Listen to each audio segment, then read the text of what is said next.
Hi అండి, welcome to my channel. ఈరోజు video వచ్చేసి లేటెస్ట్గా ట్రెండింగ్లో ఉన్న బ్లౌజ్ ఫ్రంట్ పార్ట్ని ఏ విధంగా కటింగ్ అండ్ స్టిచ్చింగ్ చేయాలో చూపిస్తాను. దీని లెంత్ వచ్చేసి 15 ఇంచెస్, షోల్డర్ దగ్గర 6 ఇంచెస్కి మార్కింగ్ చేసుకోవాలి.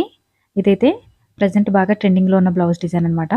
షోల్డర్ దగ్గర 6 ఇంచెస్కి మార్కింగ్ చేసుకుని ఆర్మ్ రౌండ్ కోసం 6 ఇంచ్ దగ్గర మార్కింగ్ చేసుకోవాలి.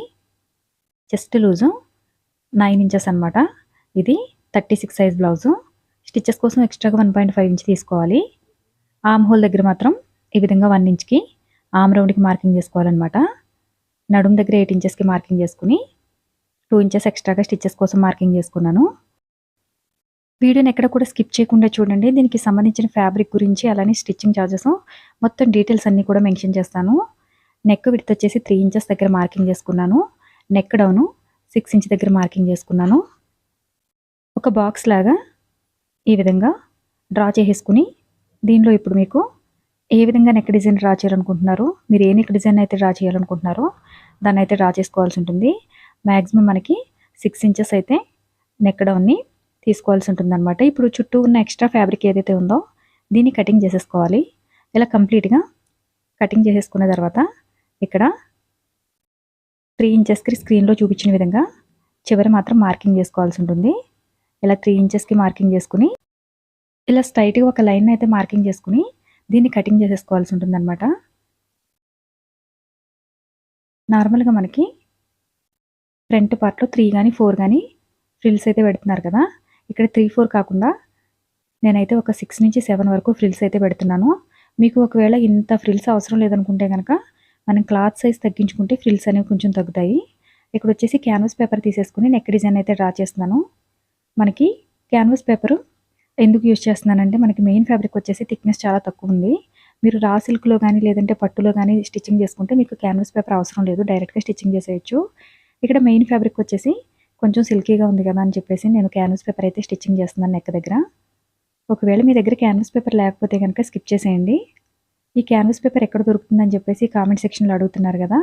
ఇది వచ్చేసి మనకి టైలరింగ్ మెటీరియల్ దొరికే షాప్లో ఎక్కడైనా సరే దీన్ని అయితే మీరు తీసుకోవచ్చు. ఇది 40 రూపీస్ నుంచి 50 రూపీస్ వరకు ఉంటుంది మీటర్ వచ్చేసి.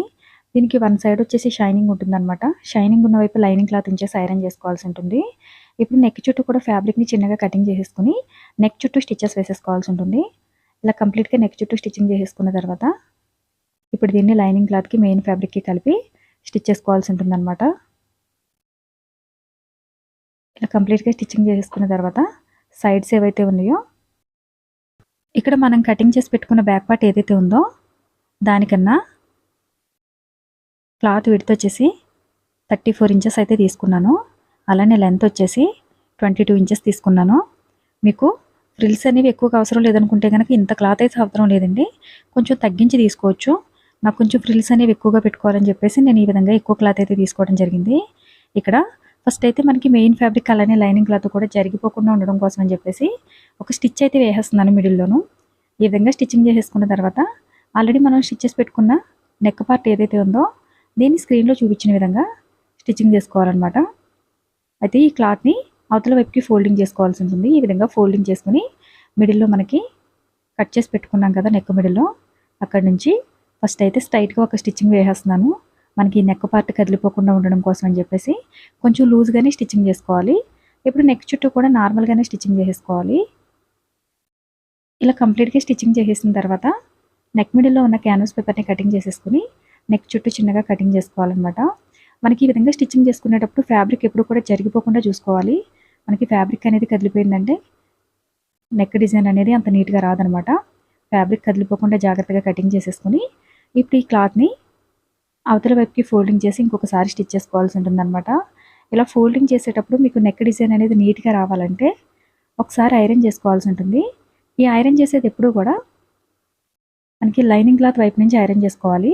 మెయిన్ ఫ్యాబ్రిక్ నుంచి ఐరన్ చేస్తే మనకి క్లాత్ డ్యామేజ్ అయ్యే ఛాన్స్ ఉంటుంది కనుక లైనింగ్ క్లాత్ వైపు నుంచి ఐరన్ చేసుకోవాల్సి ఉంటుంది అనమాట. బిగినర్స్ అయితే కంపల్సరీగా లైనింగ్ క్లాత్ వైపు నుంచి ఐరన్ చేసుకోండి. ఇలా నెక్ చుట్టూ చిన్నగా కట్స్ పెట్టేసుకుని ఇప్పుడు నేను ఈ క్లాత్ని అవతల వైపుకి ఫోల్డింగ్ చేసి స్టిచ్చెస్ వేసేస్తున్నాను. నేనైతే ఇక్కడ నెక్ డిజైన్ కొంచెం డిఫరెంట్గా స్టిచ్ చేస్తున్నాను అనమాట. నార్మల్గా అయితే రౌండ్ నెక్ కానీ కొంచెం 3 పాయింట్ నెక్ కానీ స్టిచ్చింగ్ చేస్తున్నారు కదా, మనకి కొంచెం డిఫరెంట్గా ఉండాలని చెప్పేసి నెక్ని అయితే స్టిచ్ చేయడం జరిగింది. ఇలా కంప్లీట్గా నెక్ చుట్టూ స్టిచ్చెస్ వేసేసుకున్న తర్వాత ఫ్రిల్స్ని అయితే స్టిచ్చింగ్ చేసుకోవాల్సి ఉంటుందన్నమాట. మనకి టోటల్గా బ్లౌజ్ మొత్తం కంప్లీట్ కావాలంటే కంపల్సరీగా 2.5 మీటర్ క్లాత్ అయితే అవసరం అవుతుందన్నమాట. 2.5 మీటర్ల క్లాత్ అయితే ఓన్లీ ఫ్రంట్ పార్ట్కి మాత్రమే మనకి 1.5 మీటర్ వరకు క్లాత్ అయితే పట్టేస్తుంది. 2.5 మీటర్స్ ఉంటే కనుక హ్యాండ్స్కి అలానే ఫ్రంట్ పార్ట్కి హెవీగా డిజైన్ అయితే స్టిచ్చింగ్ చేసుకోవచ్చు. మనకి బ్లౌజ్లో వచ్చిన పీస్తో అయితే ఈ డిజైన్ని స్టిచ్చింగ్ చేయడం అసలు కుదరదు. మనం డిజైనర్ బ్లౌజ్ స్టిచ్చింగ్ చేయాలనుకుంటే కనుక బయట మనం ఫ్యాబ్రిక్ తీసుకుని స్టిచ్చింగ్ చేసుకోవాల్సిందే. ఇక్కడ 3.5 ఇంచ్కి స్క్రీన్లో చూపించిన విధంగా మార్కింగ్ చేసేసుకుని ఫ్రిల్స్ అయితే స్టిచ్చింగ్ చేసేసుకోవాలి. ఈ ఫ్రిల్స్ స్టిచ్చింగ్ చేసేటప్పుడు ఎప్పుడు కూడా మన దగ్గర పిన్స్ అయితే ఉండాలన్నమాట. ఈ పిన్స్ పెట్టుకోవడం వల్ల మనకి ఫ్రిల్స్ అనేవి నీట్గా స్టిచ్చింగ్ చేసుకున్నప్పుడు జాగ్రత్తగా స్టిచ్చింగ్ చేసుకోవడానికి యూజ్ అవుతుంది. ఇలా ఒక్కొక్క దానికి 3 పిన్స్ అయితే పెట్టేస్తున్నాను నేను. హెవీగా ఉంటుంది, ఎన్ని ఫ్రిల్స్ అవసరం లేదనుకుంటే కనుక మీరు క్లాత్ అయితే లెంత్ తగ్గించేసుకుంటే సరిపోతుంది. క్లాత్ విడ్త్ తగ్గించేసుకుంటే సరిపోతుంది.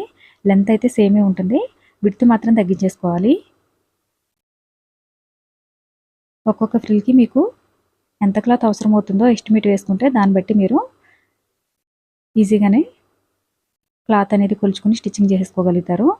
ఇక్కడ వచ్చేసి నేను ఎండింగ్ వరకు కూడా ఫ్రిల్స్ అయితే ఈ విధంగా పెట్టేసి పిన్స్ తోటి నీట్గా కదిలిపోకుండా జాగ్రత్తగా అటు ఇటు ఈ విధంగా పిన్స్ అన్ని పెట్టేశాను అనమాట.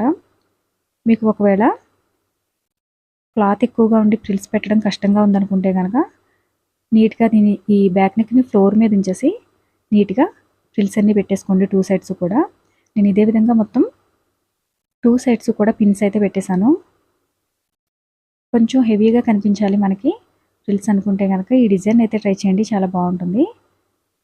అలానే ఈ బ్లౌజ్ కాస్ట్ వచ్చేసి మనకి ఇది కొంచెం హెవీగానే స్టిచ్చింగ్ చేసే బ్లౌజ్, అలానే క్లాత్ కూడా హెవీగానే పడుతుంది కనుక ఈ బ్లౌజు మనకి లైనింగ్ బ్లౌజ్ వచ్చేసి 400 నుంచి 500 రూపీస్ ఉంటే కనుక ఈ బ్లౌజ్ కోసం స్టిచ్చింగ్ ఛార్జెస్ వచ్చేసి 1200 నుంచి 1300 వరకు తీసుకోవచ్చు.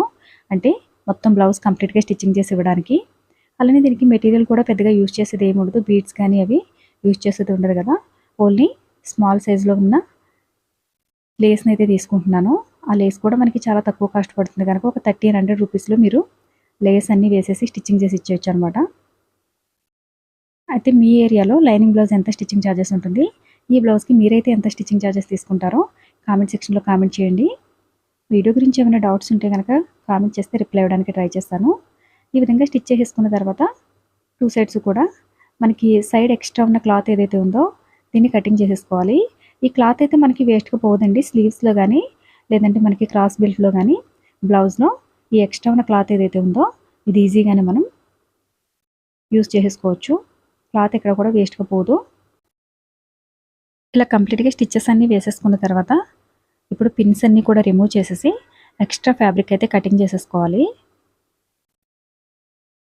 ఇలా కంప్లీట్గా కటింగ్ చేసేసుకున్న తర్వాత ఫైనల్గా బ్లౌజ్ లుక్ అయితే ఈ విధంగా వస్తుంది. ఈ నెక్ దగ్గర పట్టీ ఉంటుంది కదా, ఈ పట్టీ కోసం అని చెప్పేసి మనకి సైడ్స్లో మిగిలిన ఫ్యాబ్రిక్ నుంచే క్లాత్ అయితే తీసేసుకోవచ్చు. ఈ క్లాత్ ఏది కూడా వేస్ట్గా పోదు. ఈ విధంగా ఫ్రిల్స్ అన్నీ స్టిచ్చింగ్ చేసుకున్నాం కదా, ఇప్పుడు వచ్చేసి లేస్ని అయితే స్టిచ్చింగ్ చేస్తున్నాను. ఇది మనకి చాలా తక్కువ కాస్ట్లోనే దొరుకుతుంది. మీటర్ 3 రూపీస్ నుంచి 4 రూపీస్ ఉంటుందన్నమాట.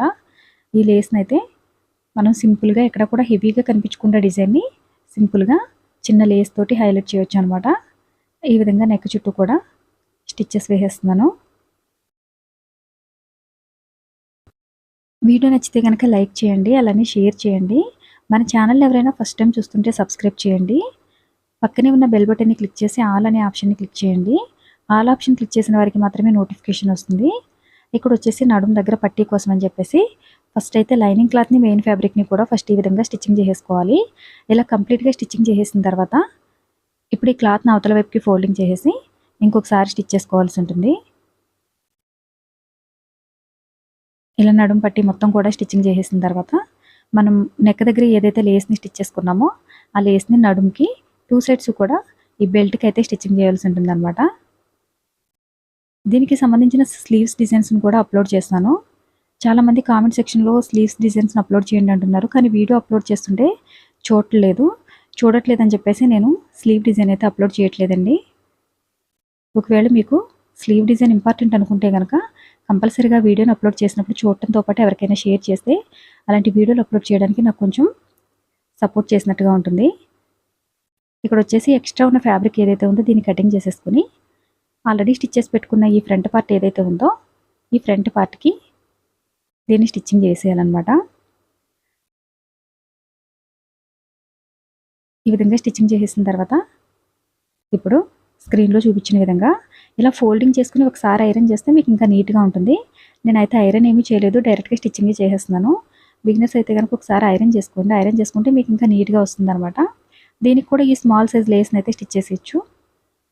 ఇప్పుడు ఈ లేస్ని స్టిచ్చింగ్ చేసిన తర్వాత ఇప్పుడు ఆ క్లాత్ని అవతల వైపు ఫోల్డింగ్ చేసేయాలన్నమాట. 2 days back already back neck డిజైన్ని సేమ్ ఇదే విధంగా ఎలా స్టిచ్చింగ్ చేయాలో చూపించాను. అది వచ్చేసి బ్యాక్ నెక్ డిజైన్ అనమాట. కామెంట్లో అడుగుతున్నారు ఇది ఫ్రంట్ నెక్ బ్యాక్ నెక్ అని. అది వచ్చేసి బ్యాక్ నెక్ డిజైన్, ఇది వచ్చేసి ఫ్రంట్ నెక్ డిజైను. అయితే బ్యాక్ నెక్ ఫ్రంట్ నెక్ కూడా ఒకే విధంగా డిజైన్ అయితే స్టిచ్చింగ్ చేయకూడదు. ఫ్రంట్ నెక్ మనకి హెవీగా వచ్చింది కనుక బ్యాక్ నెక్ దీనికి సింపుల్గా స్టిచ్చింగ్ చేసుకోవాలి. దానికి బ్యాక్ నెక్ హెవీగా వచ్చింది కనుక ఫ్రంట్ నెక్ సింపుల్గా స్టిచ్చింగ్ చేయాలి. ఇలా లేస్ని కూడా స్టిచ్చింగ్ చేసేసిన తర్వాత ఇప్పుడు సైడ్స్ మనకి ఏమైనా ఎక్స్ట్రా ఫ్యాబ్రిక్ ఉండిపోతే దాన్ని కటింగ్ చేసేసుకోవాలి. చూసారు కదా సింపుల్గా హెవీ మోడల్ బ్లౌజ్ డిజైన్ని ఏ విధంగా కటింగ్ స్టిచ్చింగ్ చేయాలో. ఇది వచ్చేసి ఫ్రంట్ పార్ట్ అనమాట. వీలైతే దీని బ్యాక్ పార్ట్ డిజైన్ కూడా స్టిచ్చింగ్ చేసి చూపిస్తాను. వీడియో నచ్చితే కనుక లైక్ చేయండి, షేర్ చేయండి. అలాగే ఎవరైనా మన ఛానల్ ఫస్ట్ టైం చూస్తుంటే సబ్స్క్రైబ్ చేసుకోండి. Thanks for watching.